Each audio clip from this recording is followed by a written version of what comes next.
Hello viewers, আসসালামু আলাইকুম।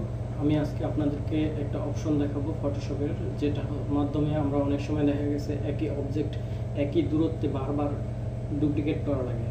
তো এই টিপসটা জানা থাকলে আপনি খুব সহজেই আপনার অবজেক্টটাকে একই দূরত্বে বারবার ডুপ্লিকেট করতে পারবেন খুব সহজেই। দেখুন কিভাবে। আমি প্রথমে এগুলো ডিলিট করে দিলাম। তো মনে করেন যে আমি এই অবজেক্টটাকে বারবার একই দূরত্বে ডুপ্লিকেট করব, সেজন্য প্রথমে এই অবজেক্টটাকে আমার সিলেক্ট করে নিতে হবে। সিলেক্ট করার পরে আমি চাপবো কন্ট্রোল জে। কন্ট্রোল জে চাপার পরে কন্ট্রোল টি চাপবো।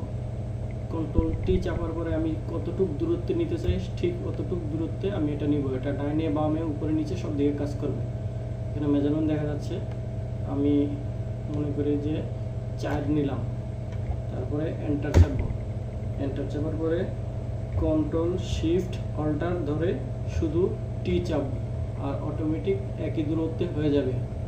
ভিডিওটা ভালো লাগলে অবশ্যই একটা লাইক দিবেন, চ্যানেলটা সাবস্ক্রাইব করতে ভুলবেন না।